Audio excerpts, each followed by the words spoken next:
Hi, and welcome to Coach's Corner, where systems matter and both personal and professional learning and development is beneficial for everyone and essential for some. As always, please like, subscribe, comment, share, and hit the notification bell. Let's get started. Good evening, everyone. How's it going? Today we're joined with CoachlittleZ 23, or better known as Brett Zandis. Maybe it's the other way around. Sometimes I forget myself. But still, Dad, there you go. As you know, from multiple openings, he's a great guy. He does everything perfect. I mean, I've known him for 23 years, and I've never seen him do anything wrong. No, I'm just kidding, guys. But to be real, I think that you guys have noticed that he's got such a great, vast knowledge of everything that he's done, whether that be coaching, business, entrepreneurs, being a dad, a father, a son, a friend. There's so many things that we can learn from him. Today we're going to do a deeper dive into him as a businessman and a business owner. So it'll be really fun to get his knowledge on that. But I want you guys to, take a step back real quick. Like I said, I've grown up with him for 23 years. He's my dad, so you guys might think, oh, well, he's just saying that. We've had, we've had our, fair shares, as I'm sure every father-son has. It's been amazing to learn from him. I feel like I am the man that I'm becoming, and will become because of him. There's been so many life lessons that I've learned, not only through trial and error, but he's helped me to make my own decisions and different things like that, and that's all he's ever wanted. And learning from him, just being able to interview him is such a privilege, because now I can learn from him as a businessman as well. So I really hope you guys take the time to really listen to what he has to say. It's impressive that he's done this as much as he's done, and he's only 50 years old. I think sky's the limit for him, and I really hope that you guys enjoy this. Thank you. Yeah. Tito, can I get a tissue, please? So, like I said, today we're going to be talking about business. So before we jump into that, is there anything you'd like to, discuss? No, I'm excited to talk to business people or entrepreneurs, and the systems that I've created over, like you say, basically a 50-year period. They're good for anybody. So, we go and consult in after-school programs, businesses, just straight entrepreneurs, moms, dads, cousins, aunties, uncles, papoos, papas. I mean, the systems that we have are universal. And, of course, our business system isn't for everybody, but the other systems, like the holistic system or the individual system or different things of that nature, anybody can plug into. I call it the paint by numbers. Oh, right. Got it. So today we're going to start with overall questions. So for my first overall question is, what is a good business pitch? Well, I like to talk about, you're getting into an elevator. Okay. Just on a side note. So, how you get in the elevator sometimes. Yeah. And it's packed. You can't even move around. Yeah. So one time I said, the reason I called this business meeting, and everybody starts cracking up, but the best elevator story I've ever had. So it was me and this old dude, like he was like little guy. And there were two older ladies in there. And he says, he looks at me, smoothest guy ever. He goes, man, I feel like a thorn amongst roses. And I was like, what? I mean, Yes. And that's classic. So those are my two classic elevator stories. But getting back to the pitch. Yeah. So I look at it and I say, come out strong, right? It's like floor one. So if you don't come out strong, everybody's off on floor two. You've lost them already on a pitch. Yeah. So you act like you're getting on an elevator, and usually I would make some sort of a shock statement, or I would ask a question that gets people to start thinking. That's usually how I would, be able to start a pitch. Okay. But something that smacks them around pretty good. Yeah. So where they're like, wait a minute. Or like if you think about an essay, when you're reading the first couple lines, you're getting ready to take a big essay going into law enforcement. If the first couple lines don't grab them, you're probably in trouble. Right. Right? And so I look at it like that. So here's a pitch. You ready? Yeah. So I dry cars off after they get washed. Yeah. Right? Right. You're done. You don't even make it to the first floor. But what about if you said, I control millionaires with the wave of a hand? Right. Right? So I was at the car wash one time, and I'm not saying I'm a millionaire, but, I got a little bit. This guy waves his little towel or his hand. Right. And I'm like, I come running out there, and I thought, man, what a great pitch. Yeah. So something like that is way better. So they both do the same thing. Right. But one gets your attention. Yeah, you absolutely. know. And then I look at like floors 2 through, whether it be 5 or 7 or 9 or Empire State Building, 100 million. But whatever the rest of the pitch is, I think is hinging and contingent around that statement. And or a question. Get them to think about something. Right. One way or another. And then I think you just start, talking about what is it that's important to you, or, why is it that this product or this service or whatever, how it's going to help people. I like to triangulate the data or try to look at 360-degree input and feedback. Who are all the players? So there's the customer or the client. There's the person maybe you're pitching to. There's yourself. There's investors potentially. There's there's all those people. And I try to touch the bases on each one of those on how it can be a help to them. Also, what's the challenge and how are you trying to resolve that challenge in a thoughtful way? Yeah. And so I just think it's that kind of stuff. And then at the end, you better have a strong close. Right. So you want to open strong and you want to end strong. Right. Right. And you've been in sports your whole life. Yeah. There's been a lot of times when you get out in front of somebody in a team sport and they're done. It's sayonara. You're up 20-0 and they can't recover. Yeah. But there's other times where they're up 20-0, but they don't know you're going to keep fighting, and all of a sudden you got a chance in the fourth quarter with 2 minutes left, and you're Tom Brady. Yeah. Probably going to win. Right. Absolutely. Yeah. The Falcons found out, pretty hard the last couple of years. Yeah. So second question, what are some issues that, or maybe not issues, but something that business owners should think about when purchasing for inventory? Oh, when they're buying their inventory? Yeah. I always look at it and I say find underpriced stuff that people are wanting. Right. Okay. So if you're collecting data in your store, let's say you have like a 7-Eleven or a Walgreens or that kind of convenience store, right? Yeah. And so there's going to be certain things that are going to sell more than other things, right? Based off of the demographics of where you're at.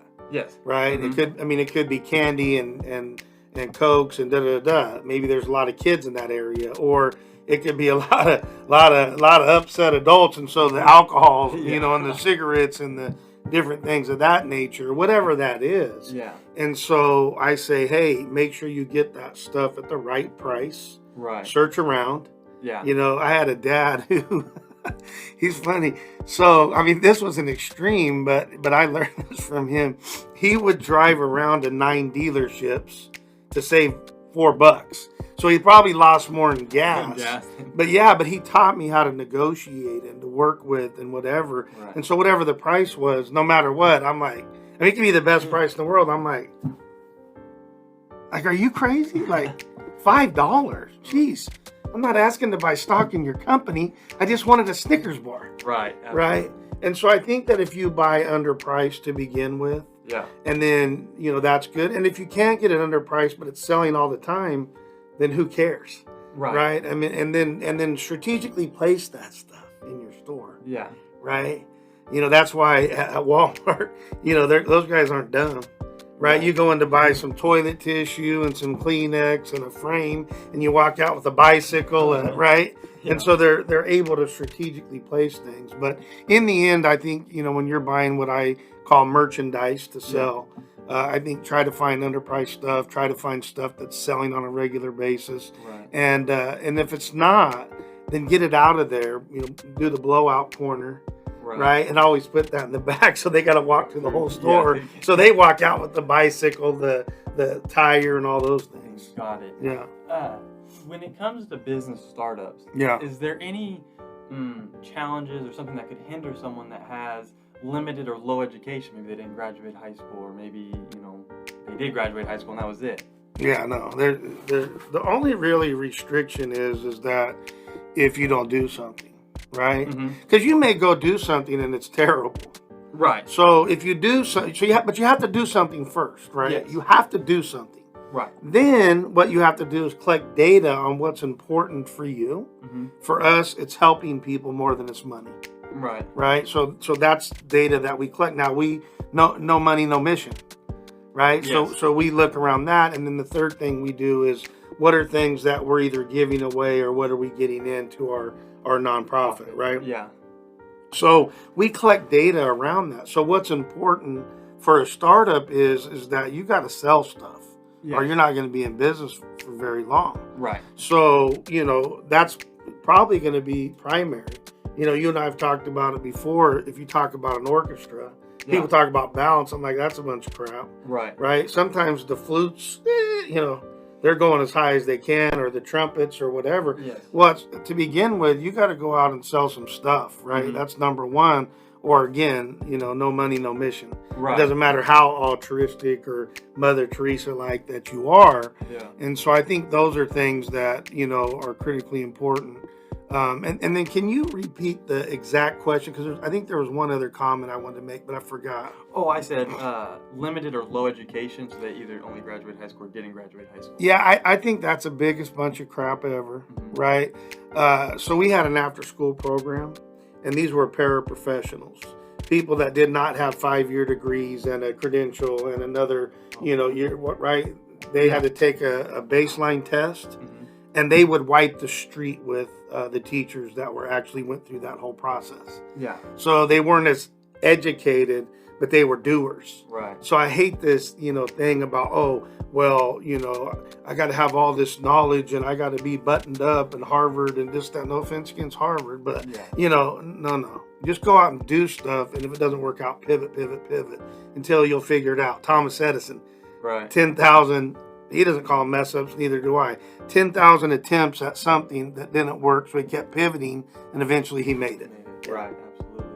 And so, going into the, like you said, education, I don't know if you knew this, but the stat is, out of the top 100 people that are the richest in the world, only 11 have MBAs, right, which is the biggest thing you can get in business. Yeah. Why do you think there is such a stigma on go to school, get an education, do this, you'll be rich, versus the 89 other people that did not go to school and are the richest in the world? Tradition. Yeah. Right? Our whole school system is based off a tradition that makes 0 sense. The whole school system. Right?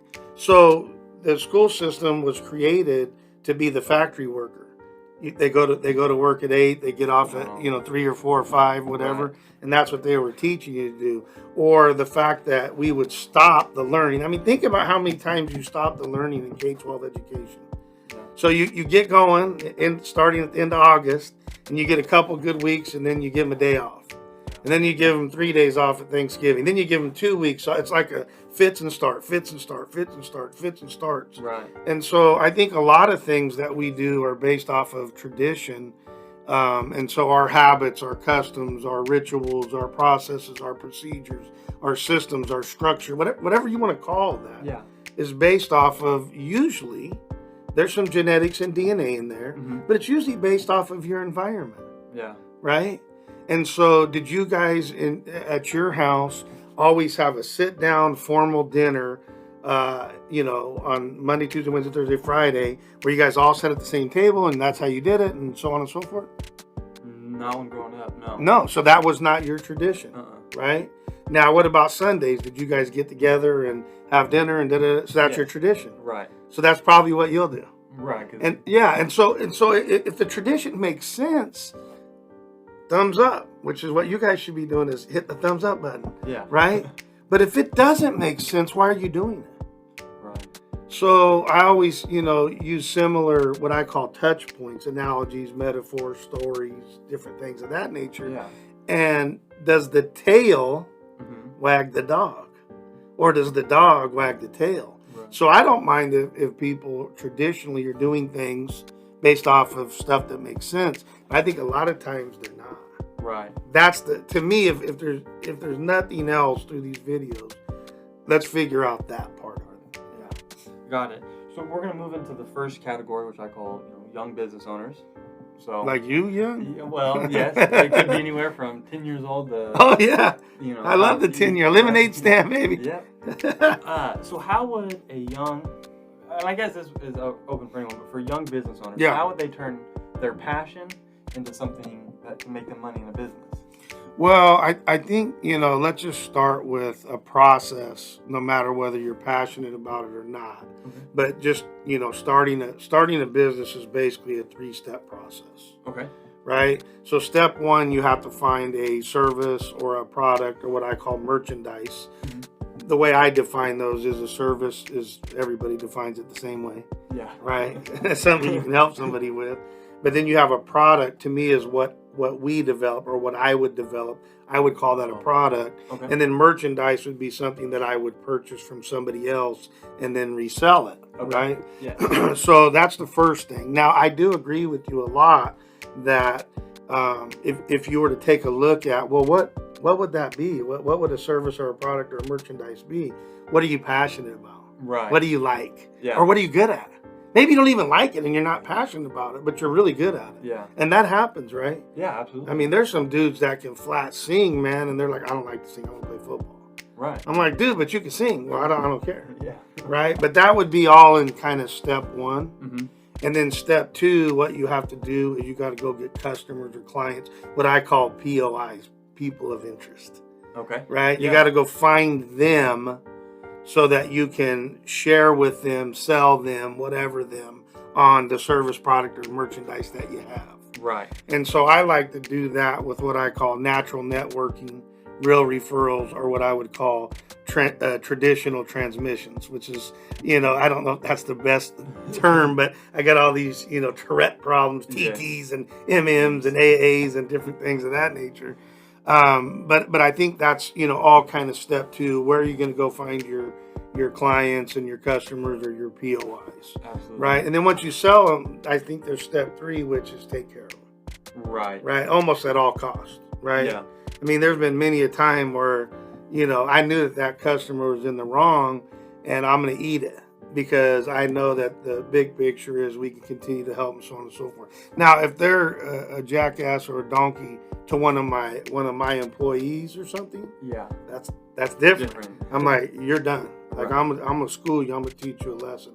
But if it's directed at me or whatever, I'm like, I'll take it. Most of the time. Most of the time. Yeah. You can only push it so far. Yeah. Everybody. What did the guy say? I'm here, Huckleberry. My what did he say?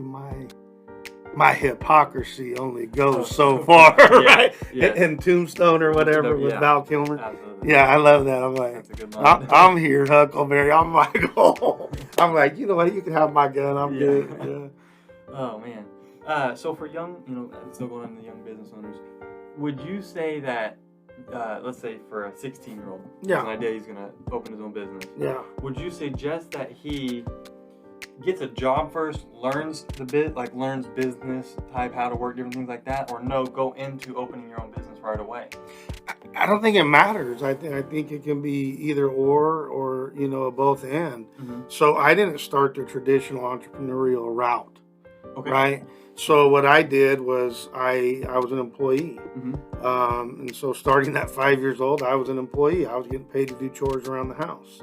And then when I was 8, I had 3 paper routes. Right. And I was an employee, right? Mm-hmm. And then as that was probably from like ages 8 to 11. And then I became an employee doing chores around the house, doing the yard, which for some reason, we're middle class. We have the biggest, lot on the whole freaking block. So I did that. And then I continued to, just go down and I was an employee until I think I was like, I don't know, 40 years old or maybe 35 years old. I think the last 15, 17 years. But I showed signs of entrepreneurial tendencies. You know what I mean? Yeah. So I kind of did both and as I was going along. But I don't think it matters how you get there. Mm-hmm. Right? I mean, in the end, you're a professional athlete. I know it didn't last long because you got injured. But as a professional, he was 1-0 though. The one professional event that he competed. But right, I mean, the bottom line is that did you care how you got there? No.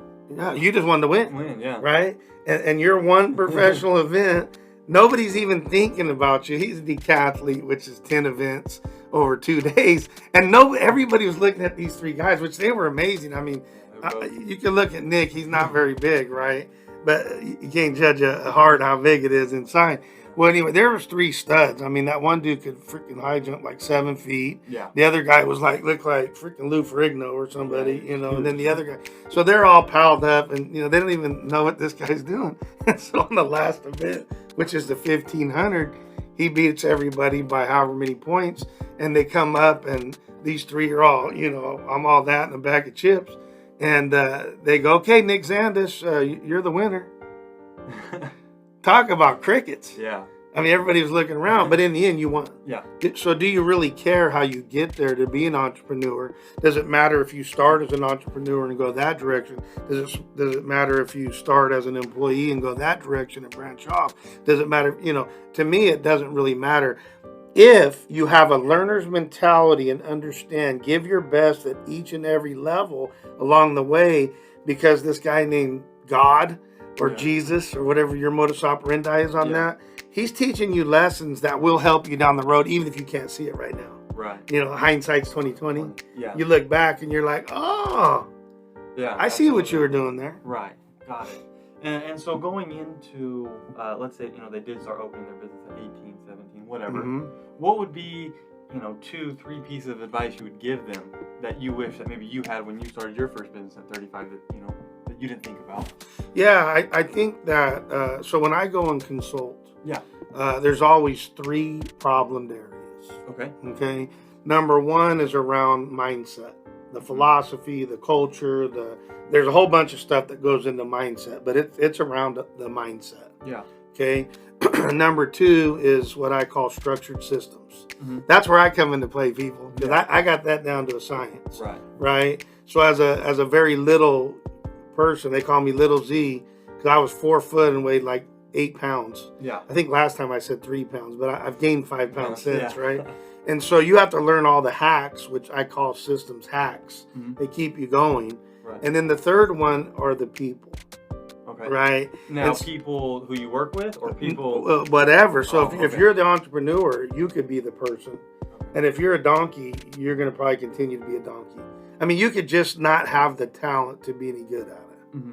Right? Or you may just be a donkey or a jackass. Right. Right? But whether that's in a big organization, I mean, I've consulted where there's been 2,000 employees. Yeah. Right? Spread all over California in 4 regions. Yeah. And so if the mindset's off at the top, then you go region by region. Guess what? By the time it gets down to the 19th person, it's a mess. Right? And the same thing with structured systems, which is really where people get into trouble. And so, not to talk trash about some of these large companies out there, but as an example, I don't bank with Bank of America anymore. Mm-hmm. And the reason I don't is because their customer service stunk.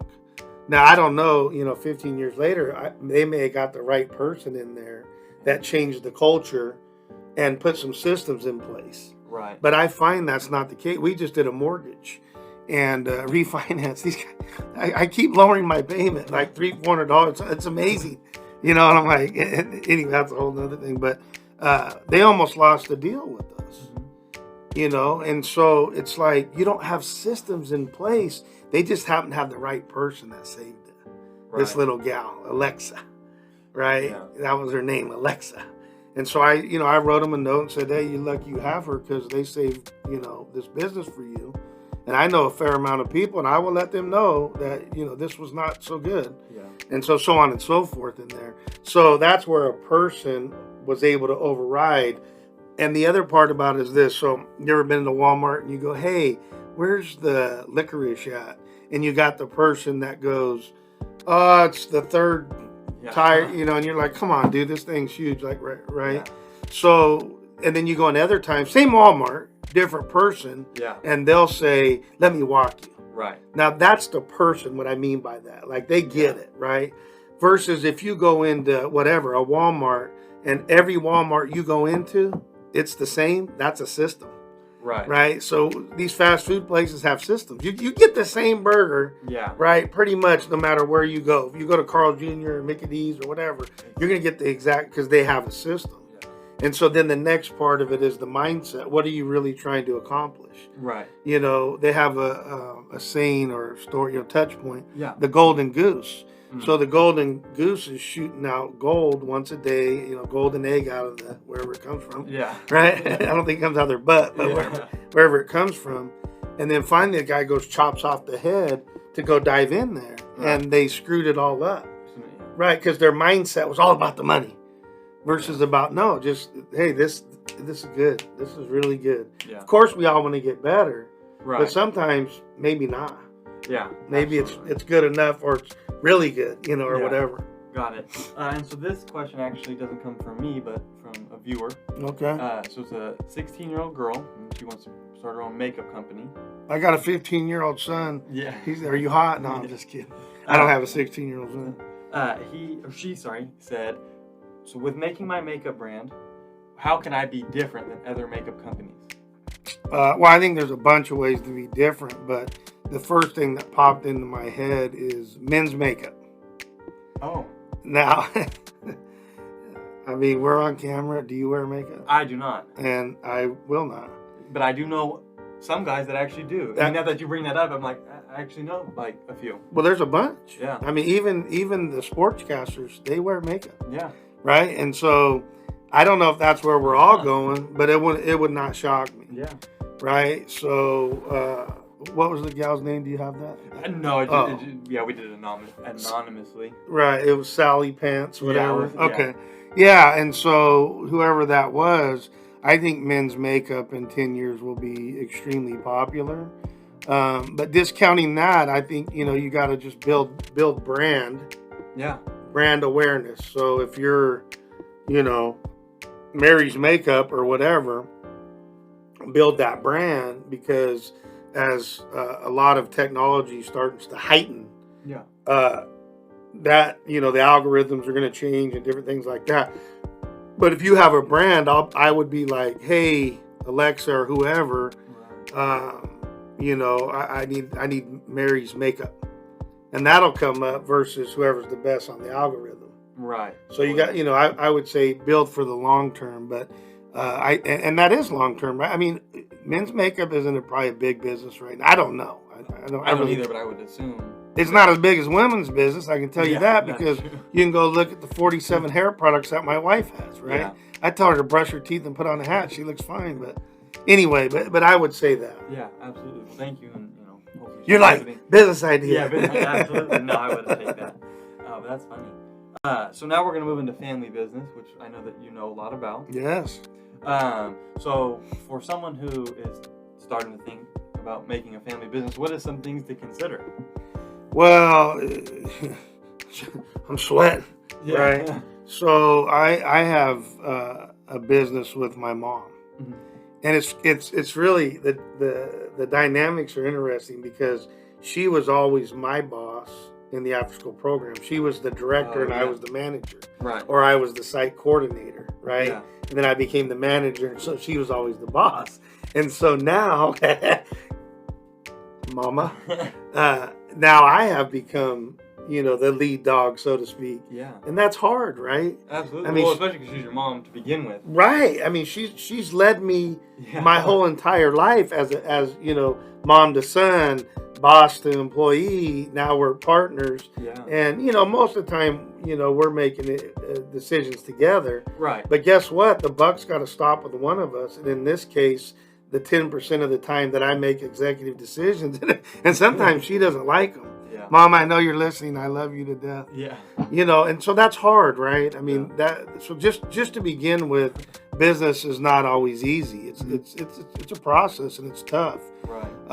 And so I would say that's tough, but I've had no greater joy watching these things come to fruition and in one of our businesses, how many youth we've helped together, right? Yeah. And so, when she passes away, she's going to leave a legacy that's pretty amazing. And just to give you a quick story on this, so my wife's going to an Albertsons, which is a grocery store, right? That's how powerful my mom is. And the lady says, Zandis, are you kin or related to Cindy, which is my mom? And she goes, yeah, it's my mother-in-law. And I'm not going to cry. Yeah. And she says, well, you tell her that all of my passwords are her name. Now that's impact, right? Now to me, that's way more impactful than to make $1 million or $1 trillion or whatever. Yeah, absolutely. Yeah, you know, she's made a difference in her life in a huge way. To me, that's what business and entrepreneurism and different things about. Yeah. But to get back to that with family, so here's the other thing. So I have my 2 kids, one that looks like you, Yeah. with shorter hair at one time. You know, they said they wanted to be entrepreneurs, Yeah. right? And so get them into the business. Yeah. You know, they find out real hard. Like, I mean, it's not easy at first. They got to see me later in life where I could, you know, choose to take an 8-week vacation if I wanted Right. to, which I normally didn't because I like working. Yeah. But I could. I had choice, right? And so they're like, oh, this is simple and easy. And I took them down, I mean, to the dirt. Yeah. I mean, weeds, grass root, whatever. And I made them go to work Right. at the lowest, worst, you know. And they were both like, yeah, no, thank you. We'll wait till you die and take your money, right? Yeah. And then I wake up at midnight before my oldest left, and that pillow's right here on my face, like he's trying to suffocate me. I'm like, but anyway, you know, so it's very difficult family business. So I would say that it's going to be a complete walking, you know, come forward and stay there, or a complete dichotomy of a teeter-totter. Yeah. There's not going to be balance. It's either going to be the highest of highs and the lows are pretty bad. Right. So, you know, as long as you understand that going into it and understand that it's family first, Right. you know, you can say whatever curse words or whatever you need to say along the way, but you always have to come back and meet up for the common goal, which is to help people. Right, absolutely.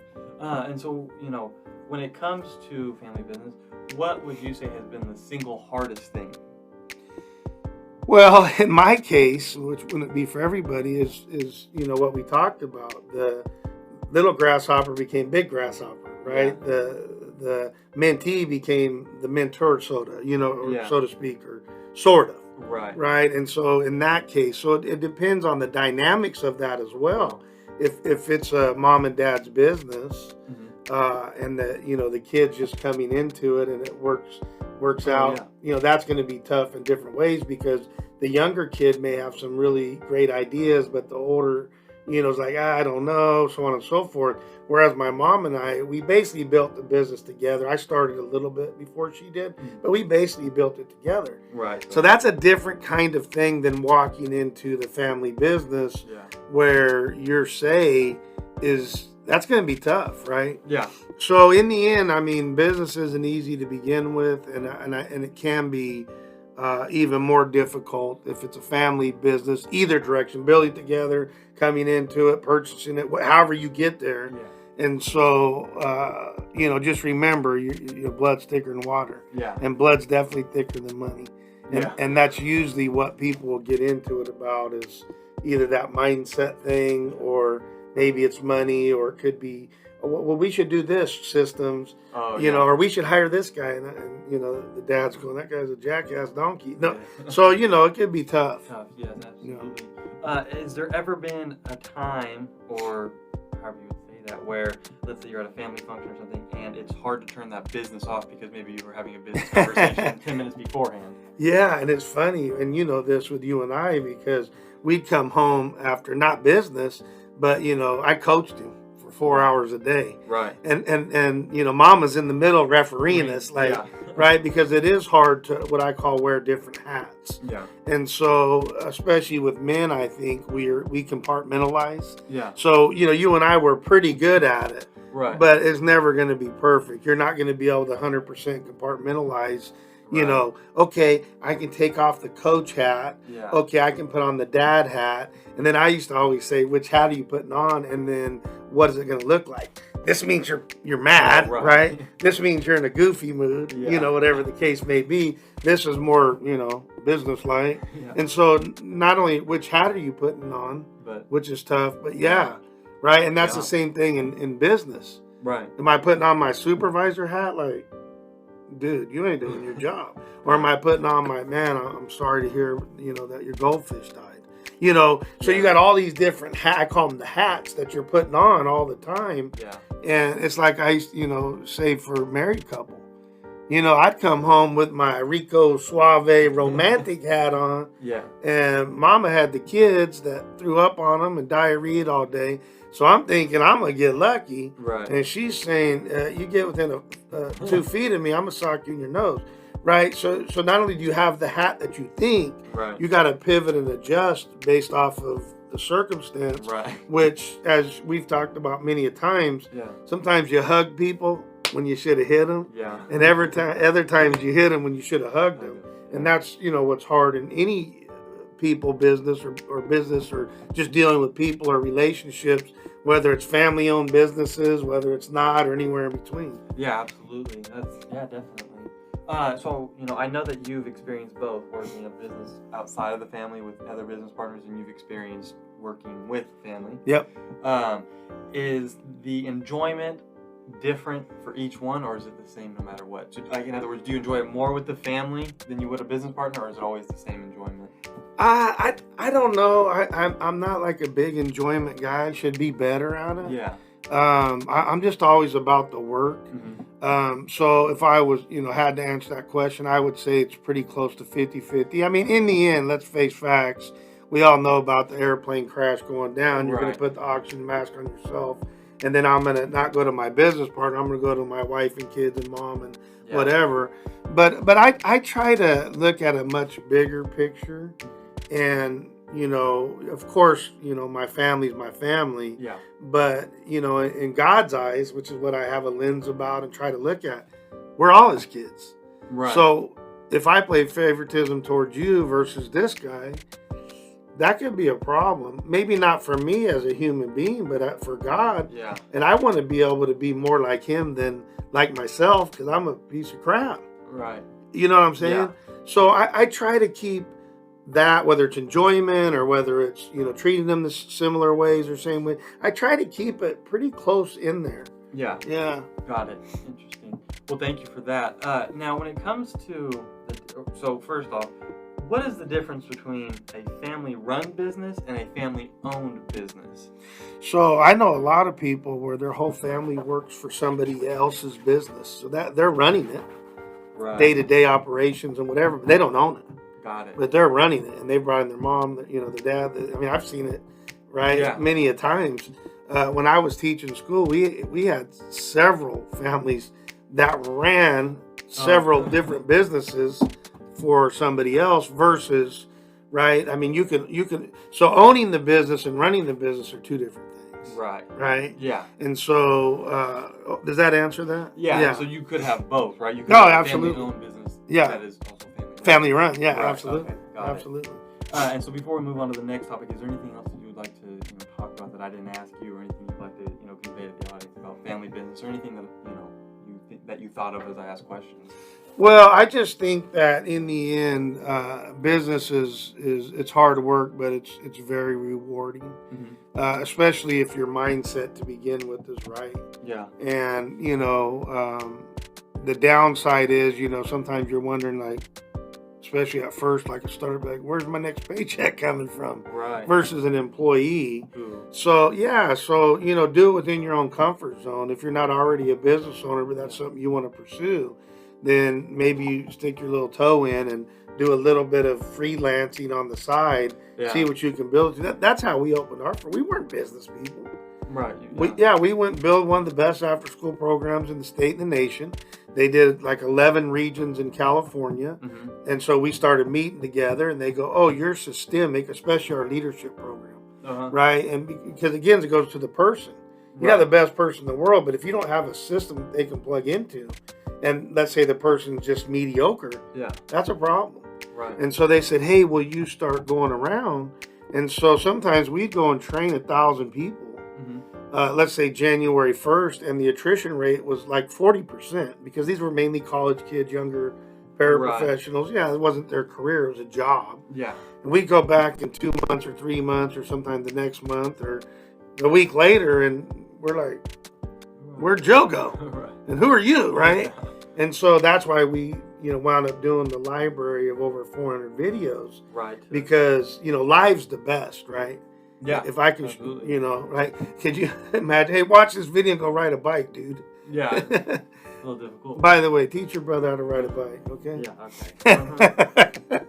Yes, sir. So we're going to talk about small businesses.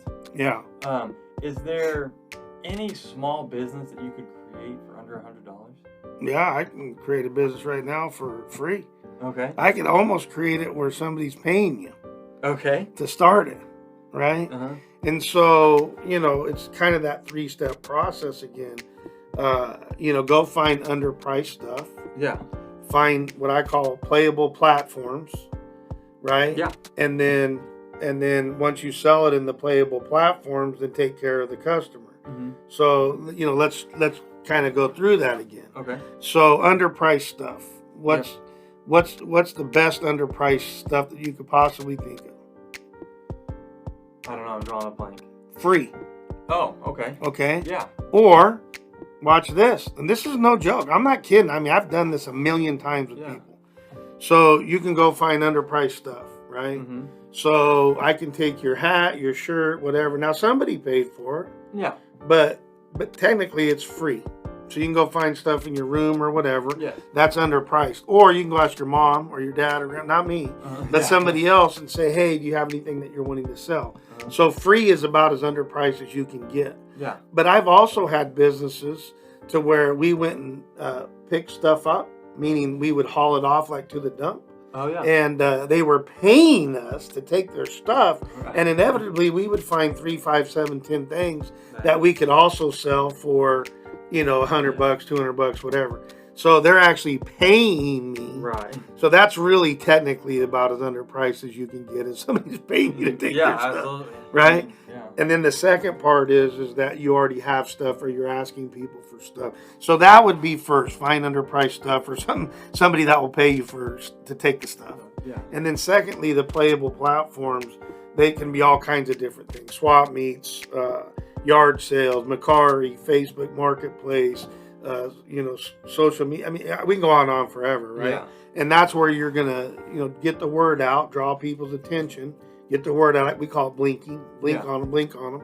And then they're going to purchase. And then that third bucket is take care of them. Right. Take care of them. Do special things for them. Tell them how much you appreciate it, so on and so forth. And then on the underpriced stuff, if somebody gave it to you, tell them how much you appreciate them too. Absolutely. When it comes to small businesses, do you think that they're at a big disadvantage when it comes to the Walmarts and Targets, that the big time stores, or do you think that there's a way to counteract that, or what are your thoughts on that? Well, it depends what your goals are. If it's money, you're at a huge disadvantage because they've already learned how to grow their business and scale the business. Right. And so, that's tough. But if what you're trying to do is to serve a local community, and you're trying to get uber rich or whatever, but you have a good lifestyle, right?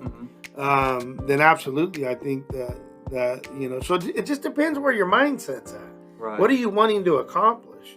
But for a mom and pop's store that thinks they're going to compete with Walmart, probably not going to happen. And go one further, a lot of those stores will get sucked up if they don't and go out of business if they don't figure out some stuff, right? Whether it be online or right. I mean, there's stuff like that. So we had a place called Sackett and Peters. Okay. I think that's what it was called.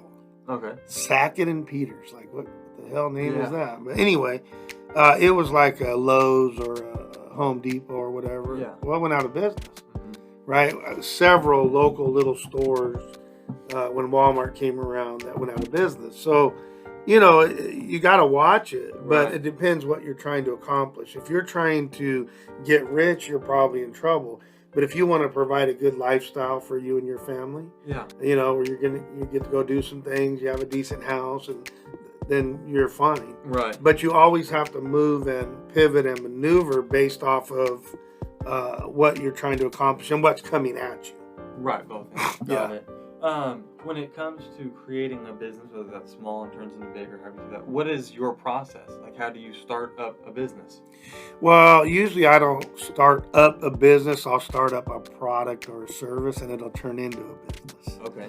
So, in the case of our first business, it was a service business, and we did consulting. It's called Consult for Kids. Yeah. And so we just saw the need. Right. The attrition rate was high. So like we talked about. And we were like, man, we're problem solvers. How will we go about, fixing this issue or this challenge? And so we went videos, right? Because then whether it's one person that goes the full 12 months in that organization teaching those kids, or whether it's 4 people because people are leaving or whatever to make one, they can all watch the same videos at any time. We don't have to be there. Right. So we developed, the Trilogy, the Fab 5, the Fantastic 4, the Nifty 9, all these things. Yeah. You could go watch the video, the course, and it will tell you everything that you need to know and then some about any possible subject or area. Right. And so, so if you deal with youth, we did it in after school, but it works for anybody, including parents. Yeah. Right? And so when you take a look at that, that's what we decided is that hey, here's an issue. How are we going to resolve it? And to me, that's probably how, 90+% of the businesses start out there. It's out of necessity. It's an essential because here was a challenge. Yeah. Somebody smart enough to thoughtfully think about it and take some ownership on it and go, right? Yeah. Or they see something where they think they can make it a better mousetrap. Yeah. And so, like we've talked about that before with the little scrubby. Oh, yeah. The little yellow. Yeah, I mean, those have been around for 100 years, but some dude decided to put a smile face on it. It's been, I think, the biggest product, the most revenues or the most sold or in the history of whatever. It's a smiley face, dude.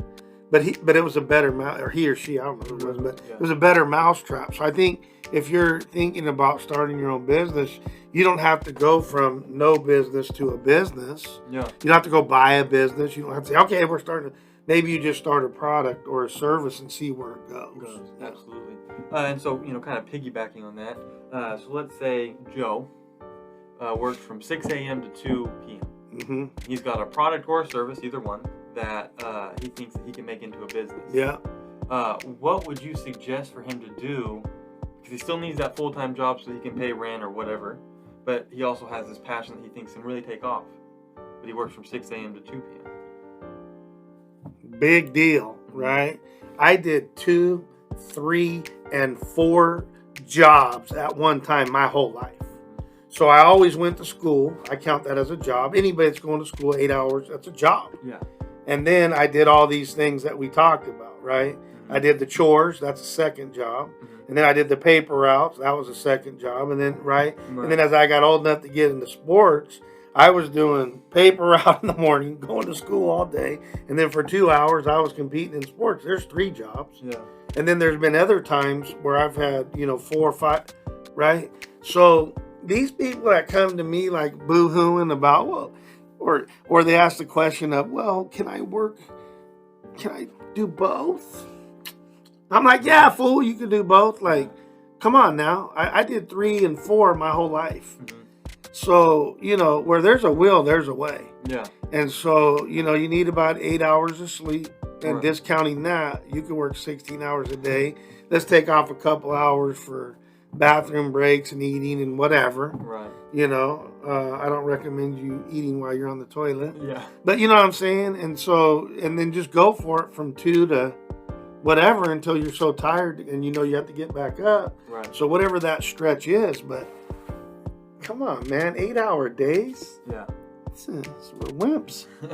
Absolutely. I'm like, yeah, and I do it 6 days a week and I take 1 day off. Got it. And then is there ever obviously there is, so when is the turning point where you said, you know what, I can make this my full-time and do this 10 to 12 hours a day and lose my full-time job that I originally was doing because I finally made this work and I love this? Yeah, that's funny. You just kind of know. Okay. So it depends again on self-awareness. So I'll tell you my story. Yeah. So I was making a good 6-figure income with benefits and money and all that as the program manager of an after-school program. Yeah.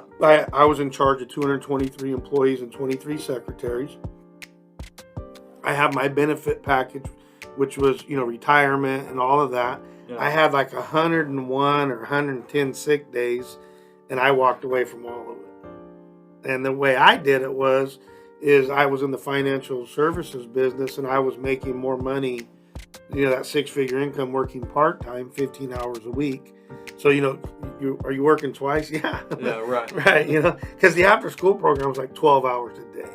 And they're especially to get it up and going the first couple of years. Yeah. And it was, they're paying you for 8 hours. Right. So that's another thing I like about being a business owner. Good, if you want to put in 11 hours, which I am, it didn't matter, then I'm going to get paid for 11 on most days. Right. Or 12 or 13. Yeah. But, you work as an employee and you're putting in 8 hours.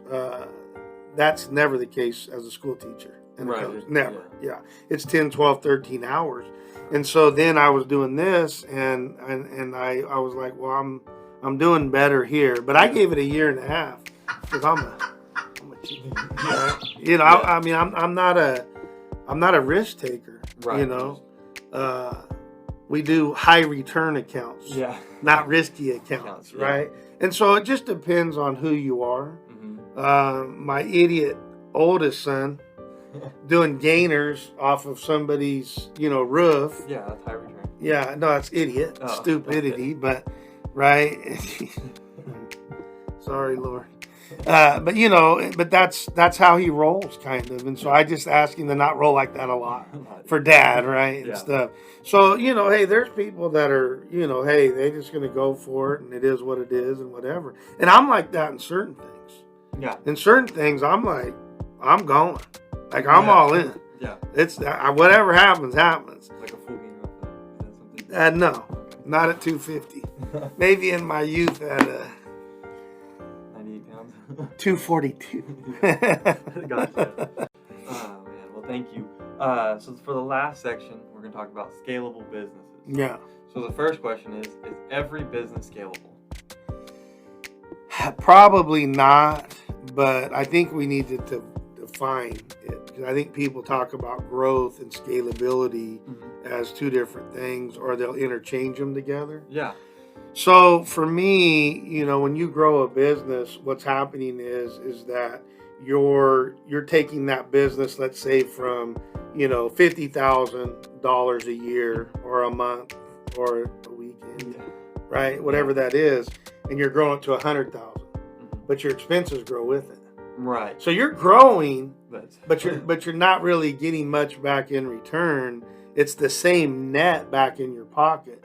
So, as an example, these guys weren't business owners, but it'll share the example. Yeah. I had an ex-agent of mine who was doing the life insurance, and his mom and dad worked at least 12 hours a day at this restaurant. We were talking about that earlier. Yeah. It wasn't their restaurant. No, I take that back. They did own it. No, here we go. Okay. They did own it.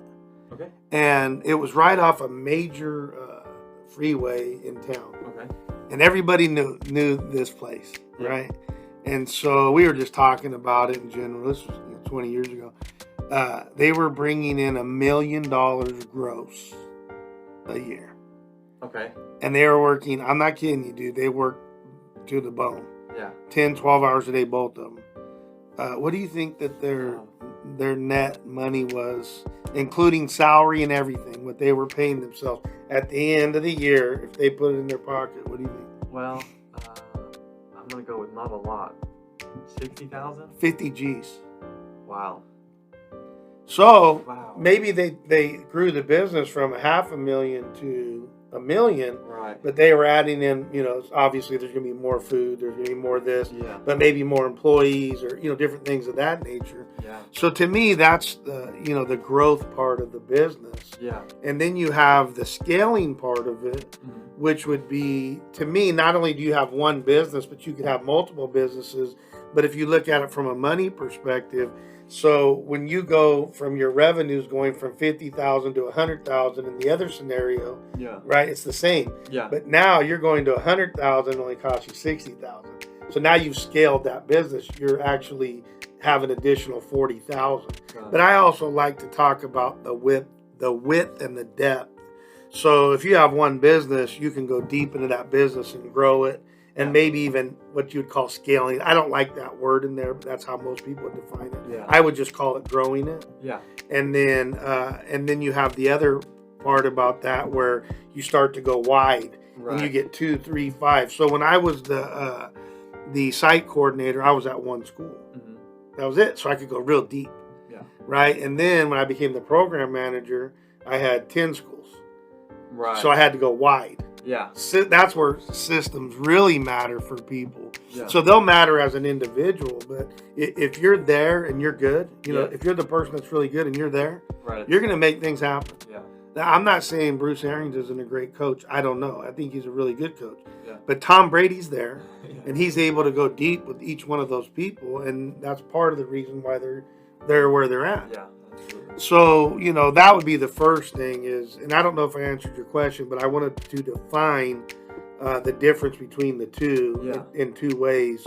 You know, the money part and then also the deep or the depth versus the width. Yeah. But did I actually even answer the question? Yes. Well, you said, yes, originally you said, no, I don't think all businesses are scalable, which that was the question. Yeah. You went into that. But that does open up the question. So can I just say this though? So scalable in probably everybody else's definition. That you can make more money than you're putting out or where you started. Right. But in my idea of that, you know, the money and that, no. Got it. So that opened up my next question of you've done both. You went deep and you went wide. Yes. Which one did you like more? Or which one did you enjoy more? Yeah, well, get off that enjoyment word. So, you know, for me, it didn't really matter. I just love it. Mm-hmm. But if I had to even say 50.1 or 49.9, I like to go wide because then that's when you really figure out do your systems work. Right, because if you have 10 all running the same, obviously. Yeah, or very similar. Yeah, because the chances of you getting 10 really good people. Because remember, if the person's really good, they'll probably find a way whether they have a system or not. Yeah. Now, I still think that with the system, they're going to get better. Yeah. Or with a mentor, they're going to be better than that. But, you know, if you look at it, just keep going up. Yeah. By yourself, if you're a stud, you'll make it happen. Yeah. If you have a system, you maybe only get 2% better. If you have a mentor, maybe you get an additional 5% better. Yeah. But we've talked about that before with boiling water. I think at 211, it doesn't boil, and at 212, it does. Or in your world, you know, a tenth of a second or 100 seconds, the difference between winning and losing. Right. So, you know, to me, I want to take every little advantage as I possibly can. If they want to in Vegas, when I play roulette, they call me the Chiquita Banana on night one because I have all the yellow chips out. If they want to take those two little green things out, that ups my odds. Yeah. Because now it's black and red. Yeah. There's not these other two. Then you guys go right ahead, please. Thank you very much. Right? So I want every little chance of succeeding, and my percentages, even if it's a 0.5% better, I want that. Got it. And that's what I think systems can, you know, do for you. So for the next question, I think I already know one of the three, but when it comes to scaling, what are 3 musts? And let me guess. Number 1 is systems. Yeah, or mindset. I mean, it's the cart before the horse or chicken before the egg. Yeah. You know, what a debate, you know. I mean, I think probably in the end, like I say, even if it's 50.1, 49.9, everything happens in your mind first and then it comes to fruition. Yeah. You know, we talk about that as the carpenter. Right. You know, measure 10 times in your mind or 5 times or 3 times and then cut. Right. Right. And so I think they go hand in glove pretty good. Yeah. But I think that, you know, the other reason I might say mindset, if you look at a bad circumstance, like you got in a car wreck, you may not have a system to lift up that car, but your adrenaline, your mind's going so much, you lift up the car and you pull your, you know, kid from say, you know, this has happened. Right. So mindset's probably first. Got it. But hey, systems matter, and it's a close second, doggone it. Yeah, right. Absolutely. Yeah. And then what were the other, so system would be 2, what would be the third? Get the right people, man. It's the same thing. It's the same doggone thing over and over. So I was a very successful basketball coach. Yeah. You know, undefeated teams, 10-0, 59-2. I mean, you name it. Very successful. And my system was at the height of the market. And so one of so I was at middle school, but they had heard. And so they came and recruited me to go into high school. Yeah. And I was running the same system. And we were 2 and some god-awful number, like 2 and 25.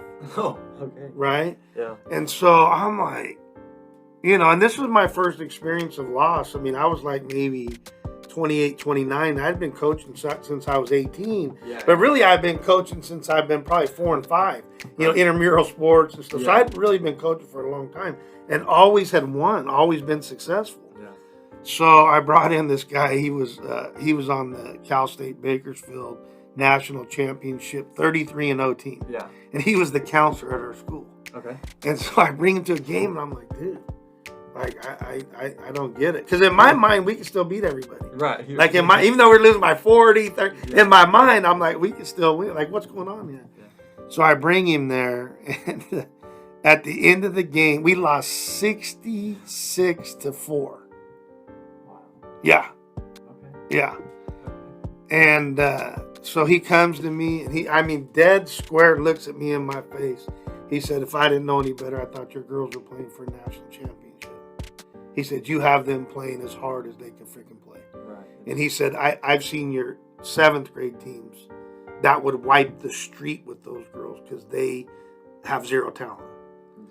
Yeah, and so, you know, you learn lessons along the way, because I thought, well, shoot, systems, it can fix anything. Yeah. And I think that it can over time, but you better get some right people in there. Yeah. And you better have this amazing mindset, because for me, you know, I could have went in the tank. I had never lost before.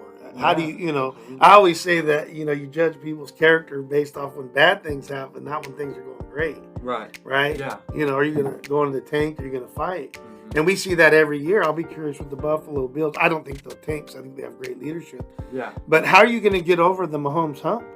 Yeah. Seriously, we were 59-2. Yeah. We should have been 60-1.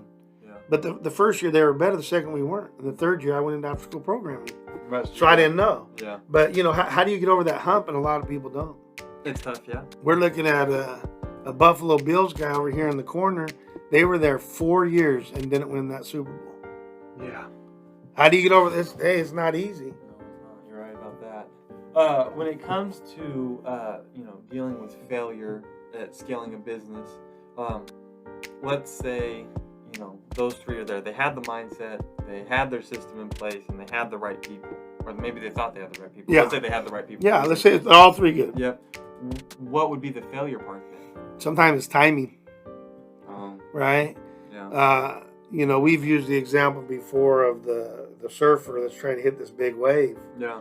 So I think that I know systems matter. We Right. may be 10 years ahead of where people really understand, like, whoa, this is serious. And the reason I know this too is because it was the same thing in our after school programs. Yeah. We were early on that because, you know, they didn't even know if after school programs were going to stick at the time, right? Because it was money that was coming in from the feds and the state. They didn't know for sure because there was no such, you know, just like preschool. That didn't used to be a field. Yeah. Now it's a field where you got to go take classes, you know, get 12 units or whatever, and then you can go. After school's still not a field technically. Right. Because you have to take a test, but you don't have to go and, you see what I'm saying? Yeah, absolutely. So I think we were way far ahead of the wave on that. And even to this point, I think we've been, I don't know, 12, 15 years. I think after school programs are still like, oh, like they don't understand, hey, you can come and watch all of our videos. We have a jump start with this, and in the end, it's going to save you a lot of time and money for your own trainers over there. And then if your trainers can understand it, which they will, then they can just go in and spend their time in the field coaching. Right. They don't have to spend the extra hours, 100 hours or more, and then this person leaves. The same problem. They don't get it all the way yet. Yeah. So somewhere along the line, I think things will catch up. Yeah. But with systems in particular, I think that we may be ahead of the curve. Yeah, absolutely. When it comes to online businesses, yes, that's where you started. You started your online business. Can you scale an online business? Sure. Okay. I think it's easier in a lot of ways. Now, again, if we talk about it in what I don't love the definition, I love half of it, but not the other half. But yes, because think about it. Once you have, let's think about this. Once you have your printer, you have your, your person working for you, or your 10 people working, or whatever. Yeah. You can, depending on how much, how busy you have them, are you stretching them to 100% of their capacity? Yeah. Right? Because there's a lot of people that look like you that are 40 hours a week and work 35 hours, right? Yeah. So when you take a look at that, if you can give them an additional, 5 hours, but there's 10 of you, that's like 50, 60, 70 hours, but you're paying them the same amount, but you're getting an extra 10% in production value, or 20%, or. Right. So once you kind of hit what I call your foundational items, right? You don't need to go and get a printer and another printer and another printer. So just on costs like that, let alone the most expensive stuff, which you're paying for the people. Yeah. Right? You don't have to go get 50 more. You may be able to do the exact same thing because you have it systematized to where you're able to say, hey, we can get 5 people. So it takes 50 here. Yeah. We're going to go and create the same amount of revenue over here with their help, or similar revenue. Yeah. And so now we're scaling because we're making more than what we're putting out. Got it. Last section, the hiring process. Oh, okay. Yes. And then there's bonus questions. You always hit me with bonus questions. Oh, yeah. That's going to cost you extra today. I don't think so. Okay. Is this part of your 40 hours that you work? Oh, yes, absolutely. You're going to come in your sheriff's outfit and be interviewed.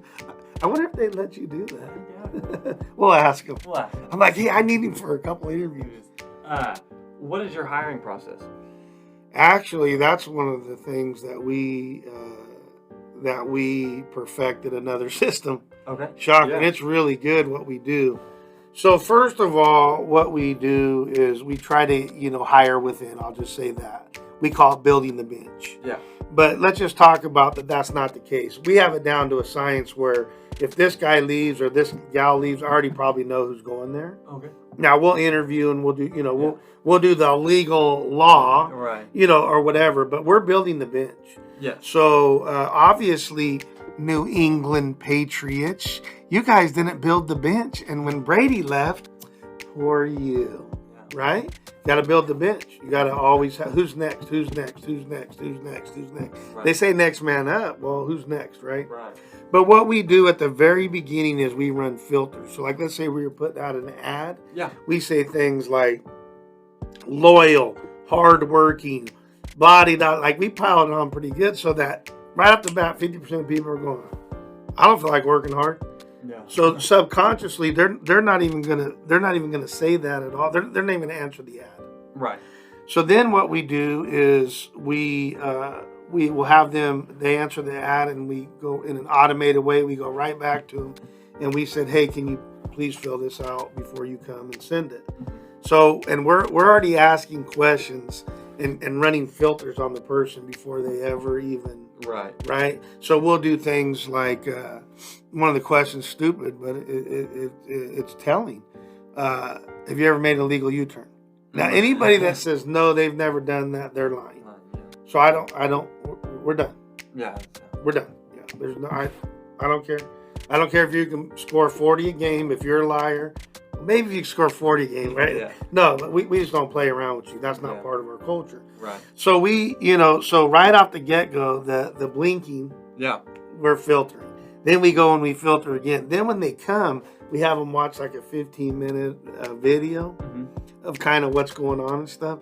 And then we ask them like 7 to 10 questions based off of that video. So we see if they can pay attention. Right. We see how thoughtful they are. You see what I'm saying? Yeah, absolutely. So then what happens is they do the initial interview with somebody. And we have some canned questions, like I said, and we ask. And then they'll make a recommendation that says either yes or no or whatever the case may be. And we'll contact the person either way. And we'll tell them, too, why. we'll say, hey, you know, within the legal law, you got to watch what you're saying. But we'll say, hey, we think if you improved your answers here, here, and here, you'd have a better chance moving forward with somebody or us or whatever. Yeah. You got to watch it. Yeah. But we try to help. See, we're teachers. We're always trying to help, always trying to help, always trying to help. So then if they get to the second interview, then probably they're going to have a job because we've already, you know, I just gave a couple filters, but there's a lot of filters that are leading up to it. Yeah. And then usually they'll interview with one of the big wigs, or it'll be like a group thing. So when I was doing after school programming, we had the kids come in and do interviews. Okay. Yeah. So we had a panel, and the kids were great because they would say things like, what are you going to do when I skin my knee and I'm bleeding? Right, I could never say that. I would never think to say that. Right, because... Yeah, and the one lady, one of the gals, she came in, she's like a fourth grade, dressed to the, you know, like full on, like she's HR. And she wound up being HR for one of the largest organizations in Bakersfield. And I was like, right? Yeah. Because we were teaching. We're always trying to teach, trying to educate. So then once, you know, they're hired, then we run them through a process. And so, you know, there's a 30-day, 60-day, 90-day, you know, evaluation, you know, different things. And we look at effort and performance. So we go through the whole thing. And as an at-will employee, we could go bye-bye if that's what needs to happen at any time during the process. Right. But we look at hiring from the top of the funnel all the way to the exit interview. And we usually will do the exit interview way before they're exiting, because you don't really get true information when they're exiting all the time. So, but we'll ask here, but then we'll ask at the end, and we'll kind of triangulate the data. But we have a very good process. So, you know, again, we want to eliminate. So it's very streamlined, and we want to eliminate getting bad people through the door, because we realize that's at least a third mindset, systems, and that person has to be good. So, you know, we're very careful and thoughtful there. Yeah, absolutely. I believe you've talked about this before, the 4 quadrants of people, 1, 2, 3, and 4. Mm-hmm. So my first part is, well, first I'm going to say, can you touch the bases on that? But my end question is, how can you tell someone's a 3 versus a 4 versus a 2 versus a 1? Yeah. Well, so the 4 quadrants, you know, if you look at a square and then you put like a, you know, a cross or kind of a cross, something. Yeah. You make 4 quadrants, however you do that, people. And quadrant 1 are people that I call that are low motivated, low talent. Mm-hmm. We don't have a lot of those in the organization, right? We love you. We love everybody, but we're not looking for you, you know. Yeah. And then you have quadrant 2, which you can really build businesses on and other things. They are a little bit low in talent, but they're extremely high in motivation. Okay. Then you have the quadrant 3ers. They bother me. Were you quadrant 3? Partially? Yeah. Highly, you know, highly talented, but low motivation. Right. And then you have the rare unicorn, you know, the rainbow colored unicorn, Pegasus with wings and all that, which is highly motivated, highly talented. Right. So those are the quadrants. And so we have a lot of little tests that we do within the hiring process that will give us indicators. You really aren't going to know until they actually go to work. Right. But there's indicators out there. So we have you know, like we have what I call clinical tests that we'll do with them along the way, both formally and informally, that will give you indicators based off of them. Yeah. But a lot of times, if you just talk to people, you know. Right. Yeah. But I've been bamboozled before. You know, where I'm like, oh, these guys, they're going to be the best thing since the invention of the wheel. I've done over 10,000 interviews in my day. Right. Yeah, and 8 months later, after we stranglehold him and threw him out, you know. Yeah. But yeah, so you never know. But I again, increase the percentages, right? Take out that odd and double odd in Vegas. Yeah. Take it out, please, right? Yeah. And so if you can increase the percentages, then you have a better chance for success. Gotcha. And I think that, you know, obviously I know you personally, but through the videos that we've done, I think people can tell that you're a prevention versus intervention guy. You betcha.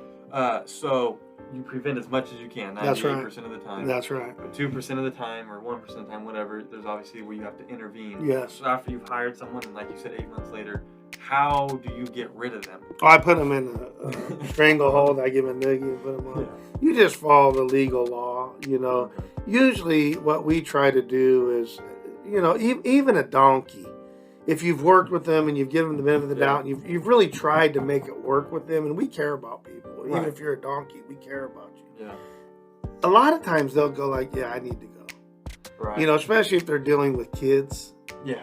Yeah, you know, and sometimes, like you say, 2% of the time, they're just donkeys out there, and you just follow the process, and you do your write-ups, and so on and so forth. And even when you do that, you got people that are still suing you. But, you know, I could walk over my neighbor's house. I'm like, yeah, you know, I mean, you know, we're a litigious society. Yeah. Say that 3 times fast. Yeah. And, you know, and it's ridiculous, right? I mean, you know, I say a lot that everybody wants a job, nobody wants to work. Right, absolutely. Yeah. You know, said that you walk over there and my hand.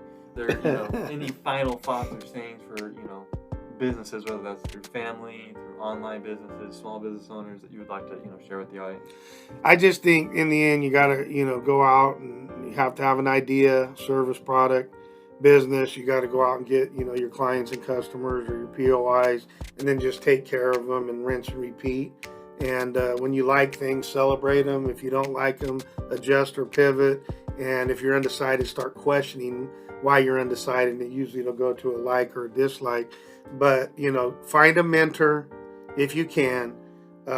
Find systems. There's tons of systems out there. It helps if you can marry them with the mentor. And then, you know, just go do some more and do again and do a little bit more and then do some more. And eventually, you know, I forget who wrote the book, but 10,000 hours, probably be pretty good at it. Pretty good at it, yeah, absolutely. Even you in the 400. I think I finished pretty good. What was it, 50.87? Did you run that fast? I think so. I thought it was like 51 something, but whatever. Oh, it could have been 51.87. I guess I'll have to look that up. Google. Yeah, Google, absolutely. If you need to contact Brett or Coach, please do so on his social media accounts, email, and or text. You can find that information in the description below. Again, please like, subscribe, comment, share, and hit the notification bell. Thanks, and we hope you enjoyed. Yeah, hey, Jesus, edit that out, please. Just kidding, but